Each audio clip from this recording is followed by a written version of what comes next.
Hello, hello. He's got a smile that it seems to me. 10 covers de rock odiados por el cantante original. ¿Qué pasa cuando alguien toma una canción inmortal y la convierte en un error que nunca olvidará? Estas son las canciones que nunca debieron cambiar. ¿Sabías que Metallica no pudo soportar el cover de Nothing Else Matters por Miley Cyrus? ¿O que Bob Dylan sintió que Guns N' Roses destrozó Knocking on Heaven's Door? Hoy te voy a mostrar 10 covers de canciones de rock que los artistas originales odiaron. Agarra algo para comer y beber porque comenzamos fuerte. Número 1. At Last de Etta James y su cover por Beyoncé. And life is like a song. Lanzada en 1960 por Etta James, es un clásico del soul que encapsula el amor apasionado con una intensidad vocal inigualable. Escrita por Mac Gordon y Harry Warren, la canción se convirtió en la firma de James, un artista cuya vida estuvo marcada por luchas personales y un temperamento feroz. En 2009, Beyoncé interpretó At Last en el baile inaugural de Barack Obama, un momento histórico que unió a millones. Sin embargo, para Etta James, este cover fue una afrenta personal que desató una furia legendaria. ¿Por qué no le gustó? Etta James no tuvo reparos en expresar su descontento. En un concierto en el Teatro Paramount de Seattle, días después del evento, James explotó: "Esa mujer que cantó mi canción, las va a pagar". James sintió que Beyoncé se apropió de At Last sin respetar su legado como pionera del soul. La cantante original consideraba la canción un reflejo de su vida, y ver a Beyoncé, una estrella pop, interpretarla en un escenario tan prominente fue como una traición. Además, James estaba molesta porque no fue invitada a cantar en el evento, lo que intensificó su resentimiento.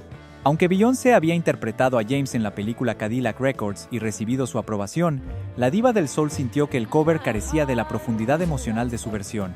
La interpretación de Beyoncé ocurrió en un momento de gran simbolismo: la primera toma de posesión de Barack Obama como presidente de EU.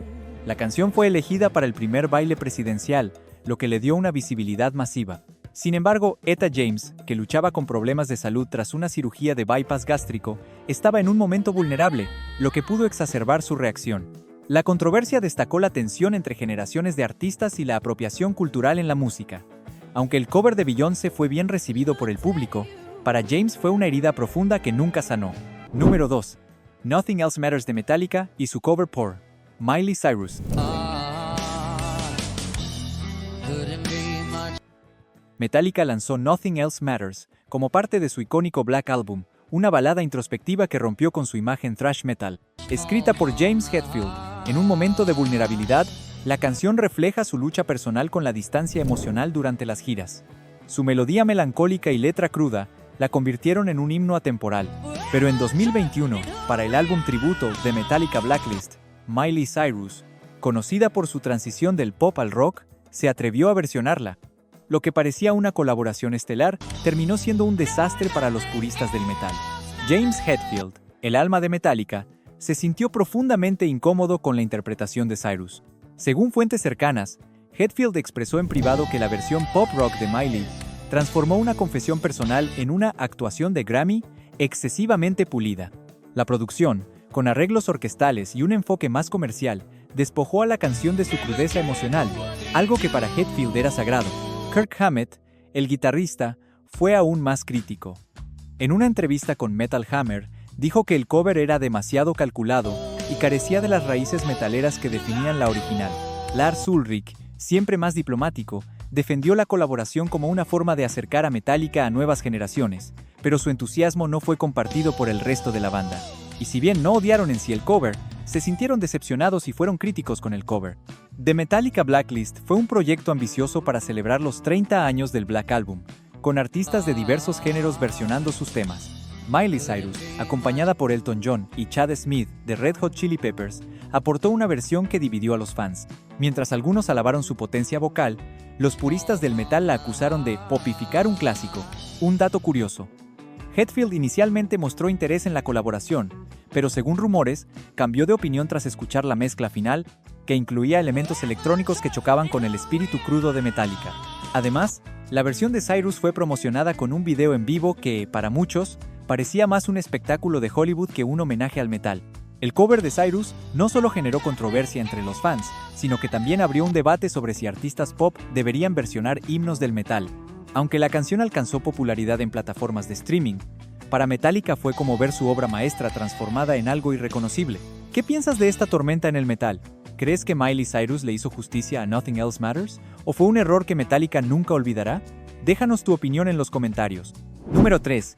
I Love Rock and Roll de The Arrows y su cover por Joan Jett.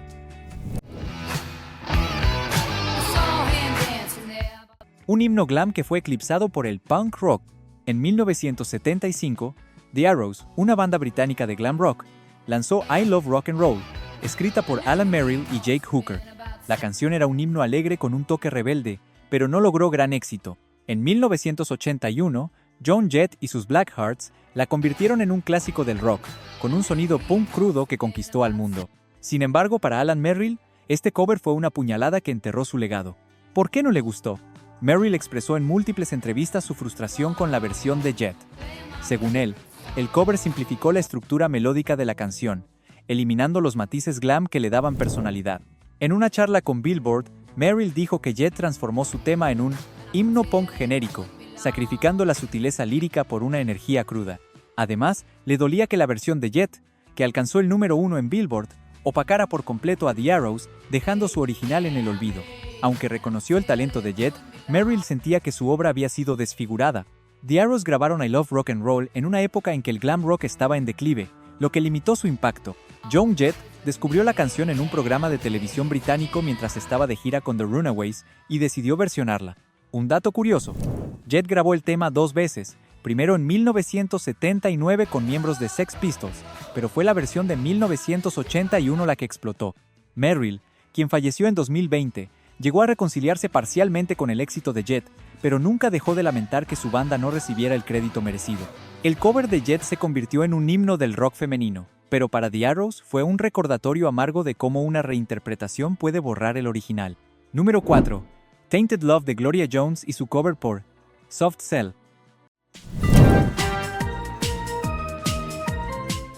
Un clásico soul transformado en un hit synth-pop que indignó a su creadora. Gloria Jones grabó Tainted Love en 1964 como un tema soul con una energía cruda y apasionada. Aunque no tuvo éxito comercial, la canción era un tesoro underground. En 1981, Soft Cell la convirtió en un himno synth-pop que dominó las listas mundiales. Pero para Jones, este cover fue una traición que diluyó su obra. Jones expresó su descontento en entrevistas, afirmando que la versión de Soft Cell despojó a Tainted Love de su alma soul. En una charla con The Guardian, dijo que el sonido electrónico y la producción fría del cover trivializaban la intensidad emocional de su original. Le dolía que su versión, grabada con pasión en un contexto de lucha racial y personal, fuera eclipsada por un tema que parecía diseñado para discotecas. Además, Jones nunca recibió el reconocimiento financiero o cultural que Soft Cell obtuvo, lo que alimentó su resentimiento. La versión de Jones fue producida por Motown, pero no encajó en el mercado de los 60. Soft Cell descubrió la canción en clubes underground del Reino Unido, donde era un favorito de la escena Northern Soul. Mark Almond, vocalista de Soft Cell, inicialmente dudó en grabar el cover, pero su éxito lo convirtió en el mayor hit de la banda. Jones, quien también fue pareja de Mark Bolan de The Rex, tuvo una carrera marcada por altibajos, lo que hizo que el éxito de Soft Cell fuera aún más doloroso. El cover de Soft Cell definió el sonido de los 80, pero para Jones fue una apropiación que enterró su legado soul. Si estas historias del rock que marcaron nuestra juventud te hicieron viajar en el tiempo, no te pierdas ni una más. Suscríbete para que no te pierdas nuestras próximas leyendas del rock. Número 5. Whiskey in the Jar de Thin Lizzy y su cover por Metallica. Un himno folk irlandés destrozado por el heavy metal. Whiskey in the Jar es una canción tradicional irlandesa que Thin Lizzy llevó al estrellato en 1972 con su mezcla de folk rock y energía cruda. La banda, liderada por Phil Lynott, le dio un toque moderno que respetaba sus raíces culturales. En 1998, Metallica lanzó su versión en el álbum Garage Inc., pero para los miembros de Thin Lizzy, este cover fue un insulto a su legado. ¿Por qué no le gustó? Aunque Phil Lynott había fallecido, sus comentarios previos sobre covers y los testimonios de sus compañeros reflejan su desagrado. Eric Bell, ex guitarrista de Thin Lizzy, criticó la versión de Metallica en classic rock, diciendo que convirtieron una historia irlandesa en un tema de bar heavy metal. La banda original sentía que Metallica ignoró el contexto cultural de la canción, transformándola en un ejercicio genérico de hard rock. La producción pesada y los riffs agresivos, según Bell, despojaron al tema de su narrativa folk. Whiskey in the Jar fue un punto de inflexión para Thin Lizzy, consolidándolos como una banda que fusionaba rock con tradición celta. Metallica, fanáticos declarados de Thin Lizzy, incluyeron el cover como un homenaje, pero su enfoque thrash no resonó con los puristas. Un dato curioso, Metallica ganó un Grammy por esta versión, lo que irritó aún más a los fans de Thin Lizzy, quienes sentían que el reconocimiento debería haber sido para la original. El cover de Metallica llevó la canción a una nueva audiencia, pero para Thin Lizzy fue una apropiación que desvirtuó su esencia. Número 6. Knocking on Heaven's Door de Bob Dylan y su cover por Guns N' Roses. Bob Dylan contra el dramatismo exagerado de Axl Rose. En 1973, Bob Dylan escribió Knocking on Heaven's Door para la banda sonora de Pat Garrett, Billy the Kid, una balada folk minimalista sobre la mortalidad. En 1990, Guns N' Roses la versionó para Use Your Illusion Sigun, con un estilo hard rock que la llevó a la cima de las listas. Pero para Dylan, este cover fue un exceso que traicionó su visión. Dylan expresó en una entrevista con Rolling Stone que la versión de Guns N' Roses era excesivamente teatral, y que los alaridos de Axl Rose y los solos de Slash exageraban una canción que él concibió como un lamento sencillo. Aunque reconoció que el cover acercó su música a nuevos públicos, Dylan prefería la introspección de su original. Le molestaba que la energía agresiva del cover opacara el mensaje espiritual de la canción. La versión de Dylan era un reflejo del folk de los 70, una época de introspección post-hippie. Guns N' Roses, en cambio, representaba el exceso de los 80 y 90. Un dato curioso: Dylan inicialmente permitió el cover y recibió regalías, pero más tarde comentó que preferiría que artistas más cercanos a su estilo versionaran sus temas. El video de Guns N' Roses, con su estética dramática, también contribuyó a la percepción de que el cover era más espectáculo que sustancia. El cover de Guns N' Roses se convirtió en un himno del hard rock, pero para Dylan fue una reinterpretación que perdió la esencia de su obra. Música. ¡Aplausos! ¿Te parece que Guns N' Roses le dio nueva vida a Knocking on Heaven's Door? ¿O crees que Bob Dylan tenía razón al llamarlo un exceso? Comparte tu veredicto en los comentarios. Te leeré. Número 7. Black Magic Woman de Fleetwood Mac y su cover por Santana. Un blues psicodélico convertido en un hit latino. En 1968, Fleetwood Mac, liderados por Peter Green, lanzó Black Magic Woman como un blues psicodélico cargado de atmósfera oscura. En 1970, Santana la versionó en su álbum Abraxas, fusionándola con ritmos latinos que la hicieron un éxito global. Pero para Green, este cover fue una traición a su visión artística. ¿Por qué no le gustó? Peter Green expresó en entrevistas con Mojo que la versión de Santana, aunque exitosa, comercializó una canción que él escribió como una pieza introspectiva. Green sentía que los ritmos latinos y la producción brillante de Santana sacrificaban la profundidad bluesera del original. Le dolía que su tema, concebido en el contexto del blues británico de los 60, se convirtiera en un hit pop rock. Aunque reconoció el talento de Carlos Santana, Green insistió en que el cover no capturaba la magia oscura de su versión. Fleetwood Mac, en su etapa inicial, era una banda de blues puro, y Black Magic Woman reflejaba la genialidad de Green como guitarrista. Santana, inspirado por el movimiento hippie y la fusión cultural, vio en la canción una oportunidad para experimentar.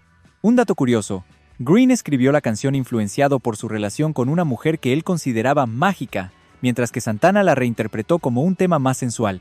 El cover de Santana se volvió tan icónico que muchos creen erróneamente que es el original. La versión de Santana definió su carrera, pero para Green fue una pérdida de la esencia mística de su obra. Número 8. With a Little Help from My Friends de The Beatles y su cover por Joe Cocker. De una canción amistosa a un grito soul que dividió opiniones. En 1967, The Beatles lanzaron With a Little Help from My Friends en SGT, Pepper's Lonely Hearts Club Band, una canción ligera y amigable cantada por Ringo Starr, escrita por John Lennon y Paul McCartney como un himno de camaradería. Su tono sencillo y cálido reflejaba el espíritu del verano del amor. En 1968, Joe Cocker lanzó su versión, un torbellino soul con una intensidad vocal y arreglos gospel que lo convirtieron en un hit, especialmente tras su icónica actuación en Woodstock. Pero para John Lennon, este cover fue un exceso que desvirtuó la intención original de la canción.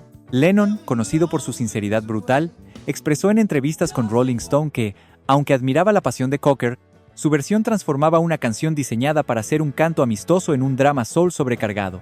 Según Lennon, la simplicidad y el encanto relajado del original, pensado como un momento ligero en el álbum, se perdieron en los arreglos gospel y la intensidad vocal de Cocker. Aunque reconoció el talento de Cocker, Lennon sentía que el cover era demasiado teatral y no capturaba el espíritu de camaradería que los Beatles querían transmitir. Paul McCartney, más diplomático, dijo que el cover era interesante, pero que nunca llegó a cerrar del todo. Si bien no hay evidencia exacta más allá de comentarios de amigos y allegados, lo que Paul sí dijo fue que no le gustó la teatralidad en el cover y afirmó su disgusto con ella. El Sgt. Pepper de 1967 marcó un hito en la historia del rock, con su mezcla de psicodelia y experimentación. With a Little Help from My Friends fue escrita específicamente para Ringo Starr, cuya voz limitada requería una melodía simple. La versión de Cocker, grabada en Londres con músicos como Jimmy Page en la guitarra, se convirtió en un himno contracultural. Un dato curioso. Cocker estaba tan nervioso por versionar una canción de los Beatles que casi no la graba, pero su manager lo convenció. La actuación de Cocker en Woodstock en 1969 inmortalizó el cover, eclipsando en popularidad al original. Lennon, sin embargo, nunca se reconcilió del todo con esta transformación. El cover de Cocker es considerado uno de los más icónicos de la historia, pero para Lennon representó una desconexión con la esencia de los Beatles. La controversia mostró cómo incluso un cover exitoso puede herir el orgullo de sus creadores. Número 9. Hallelujah de Leonard Cohen y su cover por Jeff Buckley. Una obra maestra espiritual opacada por su propio cover. Leonard Cohen lanzó Hallelujah en 1980 y 4 en su álbum Various Positions, una meditación espiritual y poética sobre el amor, la fe y la redención. La canción, con su complejidad lírica y melódica, no fue un éxito inmediato, pero creció en culto. En 1994, Jeff Buckley grabó su versión para Grace, una interpretación minimalista y emocional que se convirtió en un estándar moderno. Pero para Cohen, este cover, aunque bello, fue una fuente de frustración. ¿Por qué no le gustó? Cohen, un poeta meticuloso, expresó en privado, según amigos cercanos citados en The New Yorker, que la versión de Buckley, aunque poderosa, era demasiado melancólica y carecía del equilibrio entre esperanza y tristeza que él había concebido. Cohen sentía que Buckley, con su voz etérea y enfoque introspectivo, convirtió Hallelujah en una balada de pérdida, opacando su dimensión espiritual. Además, el éxito masivo del cover hizo que muchos olvidaran la original, algo que Cohen lamentó en entrevistas tardías, diciendo que la canción ya no me pertenece. Aunque públicamente elogió a Buckley, en privado confesó que prefería versiones más fieles a su visión. Y si bien Cohen nunca fue de unirse a controversias o ser un antagonista, en una entrevista afirmó que le generaban una sensación de sentimientos mixtos, palabras exactas de su boca. Hallelujah nació en un momento de introspección para Cohen, quien exploraba temas espirituales tras años de estudio del budismo. Buckley grabó su versión en un contexto de auge del rock alternativo, y su interpretación se convirtió en un himno generacional tras su trágica muerte en 1997. Un dato curioso. Cohen escribió más de 80 versos para Hallelujah, pero solo usó unos pocos. Buckley seleccionó una combinación única que enfatizaba el dolor. El cover de Buckley inspiró innumerables versiones posteriores, lo que intensificó la sensación de Cohen de que su obra había sido secuestrada. La versión de Buckley es considerada una de las mejores de la historia, pero para Cohen fue un recordatorio de cómo un cover puede redefinir una canción contra la voluntad de su creador. Si estas historias de canciones inmortales te traen recuerdos de aquellos días de juventud, no dejes que termine. Suscríbete al canal para seguir sintiendo esta emoción. Continuemos. Número 10. Come On Feel the Noise de Slade y su cover por Quiet Riot. Un himno glam reducido a un cliché del heavy metal. En 1973, Slade lanzó Come On Feel the Noise, un himno glam rock que capturaba la energía festiva de los pubs británicos. Escrita por Noddy Holder y Jim Lea, la canción era un canto a la rebeldía juvenil con un sonido vibrante. En 1983, Quiet Riot la versionó para su álbum Metal Health, convirtiéndola en un éxito del heavy metal en los EEUU. Pero para Slade, este cover fue una traición a su espíritu. Noddy Holder fue brutal en su crítica, llamando al cover de Quiet Riot un producto sin alma, en una entrevista con Kerrang. Según Holder, Quiet Riot grabó la canción por presión de su discográfica, no por pasión, resultando en una versión que carecía de la chispa del original. La producción pesada y el enfoque genérico del heavy metal, según Holder, convirtieron un himno alegre en un cliché ruidoso. Jim Lee añadió que el cover se sentía como un karaoke caro, faltándole la autenticidad del glam rock. Slade sentía que su obra había sido reducida a un producto comercial para las masas del metal. Slade fue una de las bandas más exitosas del glam rock británico, compitiendo con bandas como T-Rex. Come On Feel the Noise fue un número 1 en el Reino Unido, pero su éxito en los EEUU fue limitado hasta el cover de Quiet Riot. Quiet Riot no quería grabar la canción, pero su productor insistió, y el cover se convirtió en el primer sencillo de heavy metal en alcanzar el número 1 en Billboard. Holder, sin embargo, nunca se reconcilió con la versión, diciendo que se sentía como una imitación barata. El cover de Quiet Riot llevó el tema a una nueva audiencia, pero para Slade fue una afrenta que diluyó su legado glam. Si te gustó este top, te invito a que veas este de aquí.